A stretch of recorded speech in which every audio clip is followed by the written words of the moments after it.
So this is a upper body workout that I did May 6th, 2022. So this is kind of a bodybuilding style upper body workout. Right now, my priority in training is to get ready for, or to get my deadlift up to get ready for our upcoming deadlift meet that we're having at the gym.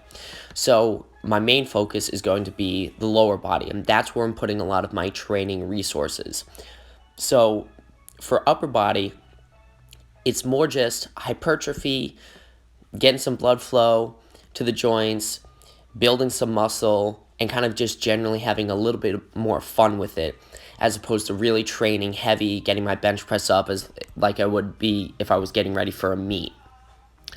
This is good because what really helps me do is it really is going to let my shoulders, elbows, and wrists heal a little bit from getting a little bit beat up from trying to train heavy bench press often before a meet. Also, it's going to help build some more muscle so that I can have a better base and foundation to build more strength off of when I do get back to some more strength-focused blocks. So I'm going to be kind of going over the steps of my workout, and kind of going over like why I'm doing each thing, and kind of just giving you a general idea as to what's actually happening in this workout. So these banded exercises are the first things that I'm going to start with. I have found recently that what I really kind of like to do at the start of my warm-up is to actually get warmed up. To pick a couple exercises or one exercise modality that increases a lot of blood flow to either the upper or lower body before I start going into some of my mobility and stability exercises, so that I'm a little bit more pumped up and literally just a little bit more warmed up. I got a little bit of a sweat going, and I feel ready and a little bit looser because of this light movement that I started before I start doing any mobility or exercises and stability exercises. So, like I said, the first thing that I'm going to be starting with are 3 different banded exercises, and I'm going to be doing a set of 100 of each. So you just saw me do 100 banded Facepulls, just warming up the shoulders, the muscles in the upper back, getting my scaps moving just a little bit. Then I'm going to be moving on to banded tricep extensions and then banded bicep curls, just to kind of round out the overall warm-up and kind of generally hit every part of my upper body. So again, this increases a lot of blood flow. It kind of starts out by getting a pretty good solid pump. And I mean, come on, it's an upper body bodybuilding day, so of course you want to get a pump so I can take this pump cover off. You know, there's really no better way to start. I'm not using a very heavy band at all. Again, it's just for warming up, just for getting some blood flow into the muscles, so I can get a little bit more out of my mobility and stability exercises after, get my heart rate up a little bit, and actually feel warmed up. Your muscles do literally perform better when they are a little bit warm. They have an increased rate of force production. You have less chance of injury. So I found that my joints feel really good. Not that they generally hurt at all right now, but they do feel really good when I start my workout by getting some blood flow into the areas that I'm going to work. So here I picked 3 banded exercises, and the reason why I'm using bands is because generally they're pretty low intensity, and I'm kind of saying that in air quotes because it's really going to be dependent on how you're actually using them. But the way I'm using them is performing light accessory movements with these bands. One of the reasons why I would choose to do this with bands over dumbbells or barbells is because bands really have a majority of their resistance is going to be in the shortened position on all of these exercises. So when a muscle is fully stretched out, say if you take this bicep curl example, that's when my arms are all the way extended out towards the floor. That's when the bicep would be stretched out. There's very little resistance because the band is not stretched out very far. As I curl up and bring my arms up towards, or my hands up towards my face, that would be elbow flexion, then the bicep starts to shorten, okay? Now, when you have resistance placed in the lengthened position, that's where a lot of stress and muscle and tendon and ligament damage can happen. Now, that might inherently sound like a bad thing, but it's not really, because that's actually where you can cause a lot of, like I said, tendon and ligament and muscle damage, but that's also what tells the body that it needs to get those structures way stronger. So you can use that to develop some really, really crazy strength in your muscles, tendons, and ligaments if you perform exercises that have high stress in the lengthened position. But again, I'm just using this as my warm-up to start. So I'm choosing exercises with these bands that really only place a lot of any stress or a majority of the stress in the shortened position. So it's much easier on my joints, and again, I'm just using it for general warm-up and blood flow. So after I got all warmed up, I'm going to actually be going into some mobility and stability exercises, and what I'm going to be doing is performing 2 sets of the next 4 different exercises. This first one is a T-spine extension over a shoulder saver. So you can see I have my feet on the wall, I have my butt on the floor, and my upper back on that shoulder saver there. What I'm doing is I'm bracing my abs and then trying to extend my upper back over that foam roller in order to work on that T-spine extension. After this, I'm going to be going to some dumbbell Cuban presses. So that is, I'm going to be performing nice and slow here. I really enjoy this one for overall shoulder mobility. Again, I'm bracing my abs in order to try to reduce any unwanted motion and extension, because in this one, if I actually get too much or lumbar extension, that's going to kind of mask any shoulder flexion deficits that I might have, which basically means that if I arch my back, it kind of makes it seem like I can get over into an overhead position easier than I actually can. So I'm bracing my abs so I don't arch my back, and then I'm moving my shoulders through a nice and slow and controlled range of motion to work both external rotation, flexion, and internal rotation under a little bit of weight, which really increases and cements that new stability, or I'm sorry, that new mobility that I'm trying to develop with this Cuban press. So I really like this. This is one of my favorite shoulder mobility exercises. Personally, it just feels really good on my shoulder because it really hits all actions that are happening at the shoulder.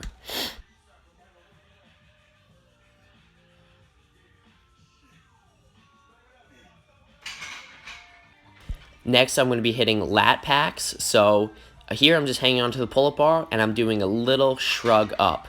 So again, this is working the scapula through full elevation and depression. So it's really kind of warming up my traps, and especially my lower traps, which is kind of a often down-regulated and stretched out area in a lot of people, and an area that a lot of people don't have very good mind-muscle connection over.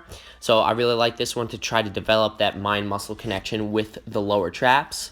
And hanging on a pull-up bar is just really good. Again, shoulder mobility strengthens those tendons and ligaments in that shoulder, because, I mean, your body weight is literally trying to rip its arm out of its socket. So your tendons and ligaments and muscles and rotator cuff have to strengthen enough to be able to keep your arm in its socket. Okay, this is kind of like the big stability exercise that I'm going to be doing in my warm-up here for today, which is a baby get-up. So I'm going to be doing 2 each side, and honestly, I really kind of suck at these, so these are something that I'm definitely going to be continuing to work on. They look a lot easier than they actually are, but you're trying to go slow and controlled, and you just saw me kind of plop down onto my elbow and my shoulder there.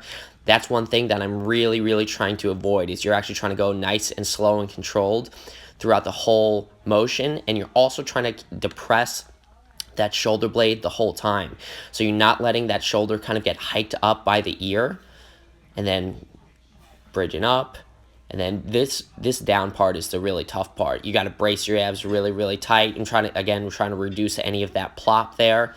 This is really going to work on the stability of your posterior shoulder, and I feel this a lot in my tricep, in a good way. Like, it's working really hard, especially when I start to bend that elbow to get down towards the ground. Again, this is a movement where you can get a lot out of it, but only if you're very slow and intentful with it. If you just rush through it, you're not going to be getting nearly as much out of it. It's intent and attention to detail that's really important on this exercise. So this is a landmine push press. Even though this is a more athletic style movement that I'm going to be doing in a bodybuilding focused workout, this is more just to kind of like end the warm up and get my CNS like juiced up and ready to go. So I'm just going to do 3 sets of 3, nice and quick each side with the push press here. Now where I'm actually going to be starting is some standing dumbbell overhead press. So I started off with, I think, 35. If I remember right, I went 35s, 45, 55 here. So I'm doing 3 sets of 8. So I'm going with about a minute break in between each of these. So like I said, this is a bodybuilding style workout. So everything that I'm going to be doing in here is you're not going to be letting full recovery happen. If you're going for the stimulus of hypertrophy, unless you're performing anything that is specific for strength in the workout, which is obviously fine, and we know that mechanical tension, which is basically putting more weight on the bar or lifting heavier weights, is one way to grow lots of muscle, and it's great. But that's what I normally focus on anyways when I'm getting ready for powerlifting and heavy lifting. So since this is kind of a switch up in my program, what I'm going to be focusing more on is the metabolic stress, or kind of like increasing that amount of fatigue in the muscle and trying to have like my muscles deal with that buildup of fatigue. So in order to let that fatigue build up, I'm not going to be letting myself take full recovery really in between any of my sets. So I'm pretty much going to stay between 30 seconds and 90 seconds for all the rest that I'm going to be doing. And you'll see kind of how that's broken up and a little bit different for every exercise that you're going to see me doing. So again, I'm taking about 60 to 90 seconds here. I think I'm pretty much going 60 seconds with a little bit of a dance break in between, because we're bopping some tunes over here right now. Now, those first two were kind of a warm-up, and this one is kind of a warm-up for the main part of my workout, which you'll see after. And this is really the more challenging set that you'll see me do on the dumbbell overhead press.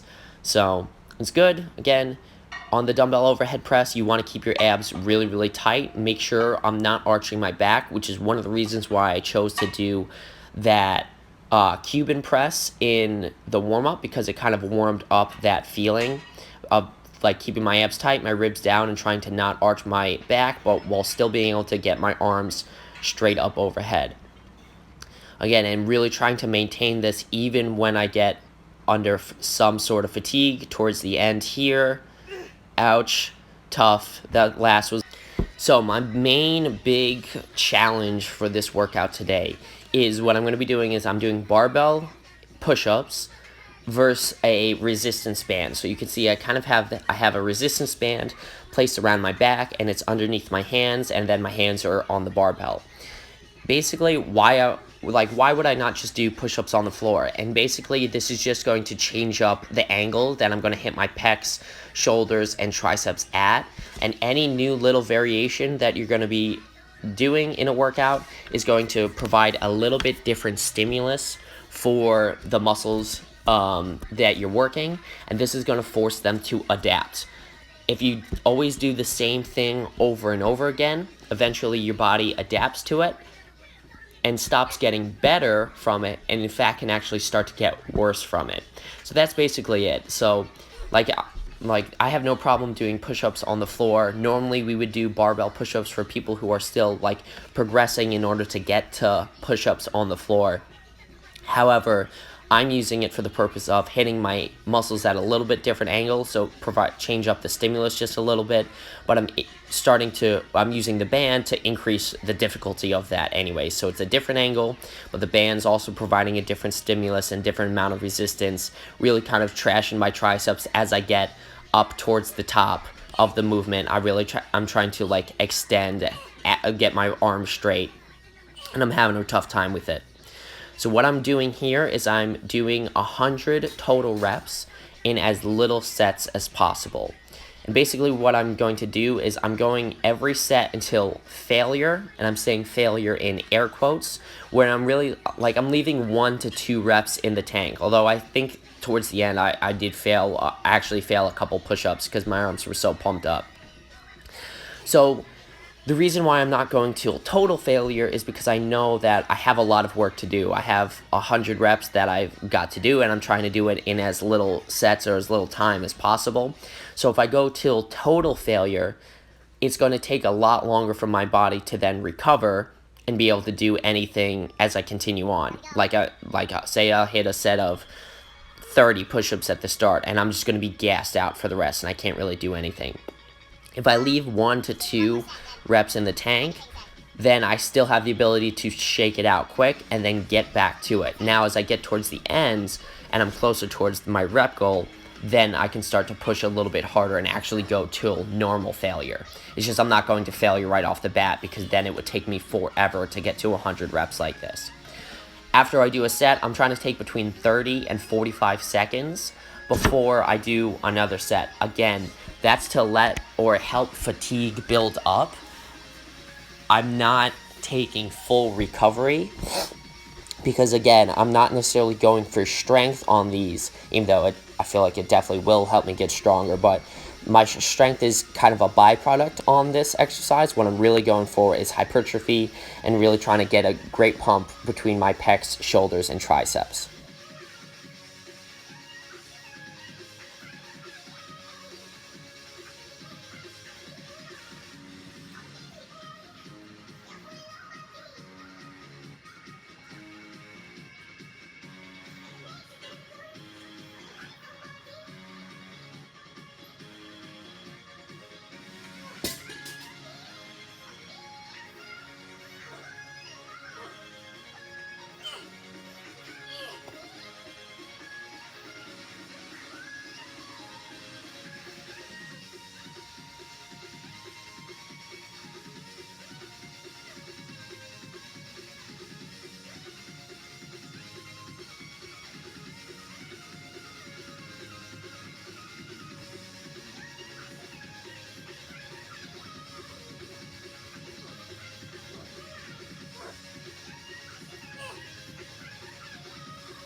So if you're using bodybuilding style methods, it doesn't matter what your goals are, whether you're just a general population person who's trying to get stronger and stay healthy, whether you're a strength athlete, whether you're a field sport athlete who is performing accessory movements with like more single joint accessory exercises.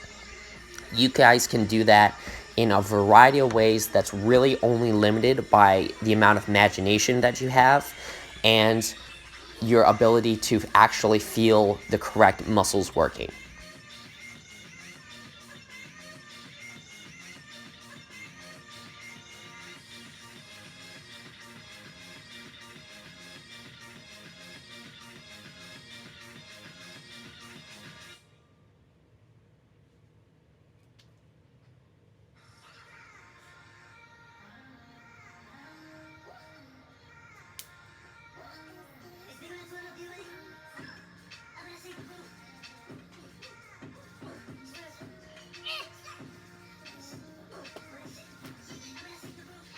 So this next movement that I'm going to be doing is a bent over reverse fly or a rear delt swing.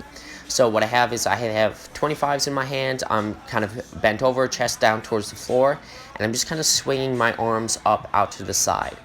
So reverse flies are kind of an interesting exercise, okay? And here's why. Depending on how you do them, and this is going to be kind of true for a lot of different accessory movements, but depending on how you do them will determine what muscle that you actually hit and put the emphasis on. So as you saw, I was pitched forward and my chest to the floor, and I was swinging my arms out to the side. Well, if you focus more on pinching your shoulder blades together, kind of like if you're doing a band pull apart or chest supported row, then what you're going to be hitting more is your middle traps and your rhomboids, kind of that upper back area. However, I'm doing this reverse fly in order to actually hit my rear delts. And so your rear delts attach from the spine of your scapula and then are part of your actual delts, which go all the way around, kind of on that shoulder cap there, and attach on the deltoid tuberosity on the humerus, okay? So, but my main point in saying that is that your rear delts don't attach to your spine, they attach to the shoulder blade.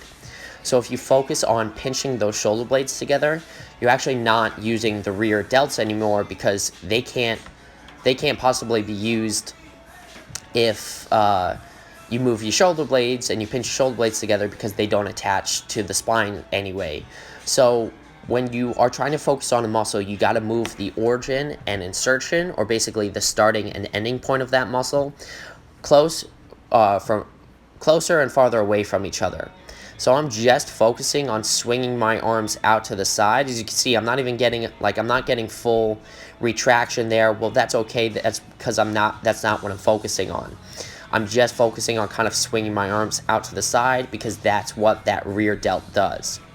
Okay, that just kind of works that arm extension. And as you see me fatigue, it's starting to get less and less height, but I'm still fighting through the reps there. Okay, when you're focusing on bodybuilding stuff, you got to start with full range of motion. That's great, but as you fatigue, it's totally fine to start to do a couple partial reps in order to really burn that muscle out. When I do this exercise like this, I just feel in the back of my shoulder, and it feels great. This next thing is a fun tricep finisher that's really going to finish off my arms, which is terrible because my arms are already super toast.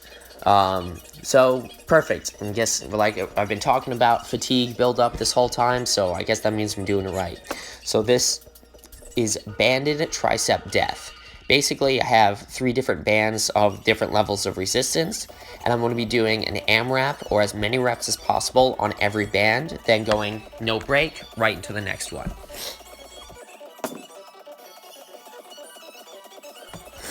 So this is called a drop set. When you start with the heaviest of resistance and you go till failure with that resistance that you choose, and then you continue to work down in resistance as you keep going, but still working till failure.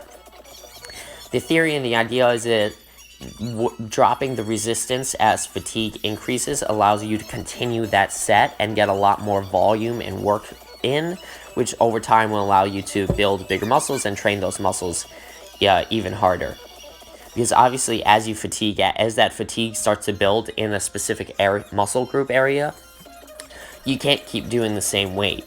So if you want to continue and really burn out those muscles even more, you have to drop the weight in order to continue.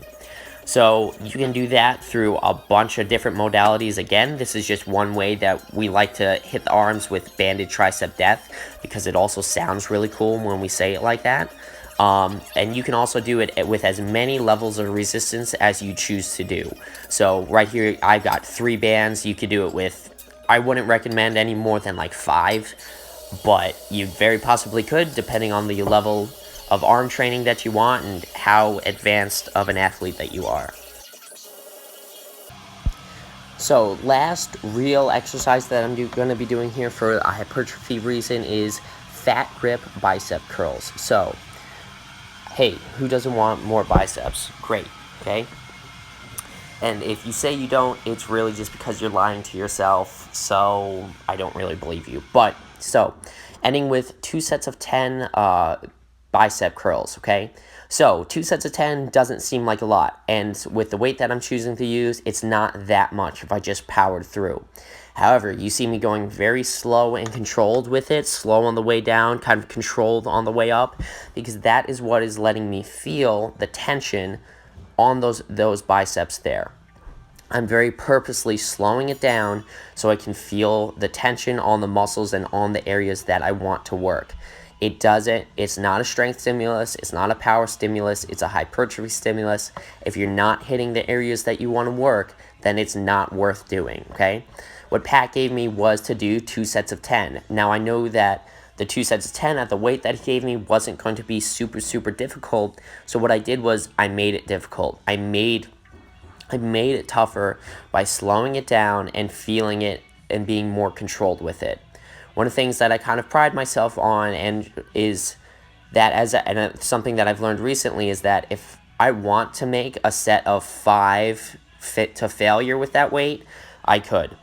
Okay, you see me flexing here, I'm feeling myself, which I'll explain in a second. Not only is it because I'm feeling myself and my arms are feeling great right now, but it's also keeping blood in that, which is not letting fatigue kind of clear out. But so you see how slow and controlled that I'm going. I'm really squeezing those fat grips really tight. I'm really squeezing those fat grips tight, and I'm really hammering on the slow and controlled so that I can feel my biceps basically burning and feeling like they want to rip off.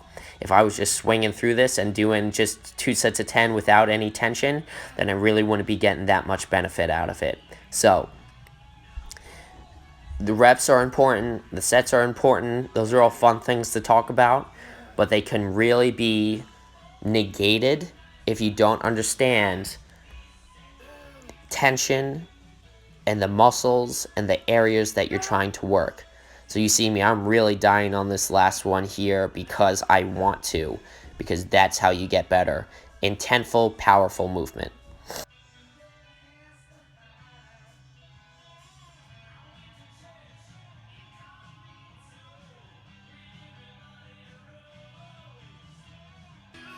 The last thing that I'm going to be doing in this workout here is a banded external rotation. So this is more just of a little prehab exercise. Earlier in the week, I do weighted external rotations, which are a little bit tougher and place a little bit more stress on the rotator cuff. And here's just to get the stimulus of getting some blood flow into that rotator cuff, work on that external rotation, but to really have my rotator cuffs heal from any damage. I'm saying damage in air quotes, but it is kind of damage that might have occurred through my workouts throughout the week. So I'm going to be doing a set of 25 on each side, taking any breaks that I might need. I think I might only take 1 break each side if I remember right. But just keep going and really focusing on feeling that back of the shoulder, my rear delt, my rotator cuff muscles that perform that external rotation, really focusing on feeling that area and getting a lot of blood into that area in order to help it recover. When you're doing an exercise like this, make sure that your shoulder doesn't shrug up towards your ear. Keep that shoulder depressed, which means kind of down, and slightly retracted, so back and down, in order to hit those rotator cuffs more. Again, we don't want to be shrugging up to the ear as we start to do this. Well, alright, that is pretty much my upper body bodybuilding focused workout that I'm kind of going through right now. Because like I said, all my strength training is going towards the deadlift right now. That is what is most important to me right now because I'm getting ready for a deadlift meet. You got to have one main focus in your training, and then other things can kind of accompany that and work with it, but you got to have one main focus in order to actually go there and get what you want out of training. So, well, thanks. Have fun. Thanks for listening. Thanks to Elite FTS for the awesome shirt and shorts that I'm wearing. You can see that Train Hard shirt. It's super cool. I highly recommend that you go there, elitefts.com, to get any sort of apparel. I have no affiliation with them. I just think they're super cool, and they provide a lot of free content and free education and have great products, and you should all buy things from them because they're super cool. But like I said, don't have any affiliation with them. I just think they're awesome, and I really try to help, trying to help good people. They seem like good people over there. So, all right, everybody have a good day and go get way big and train hard.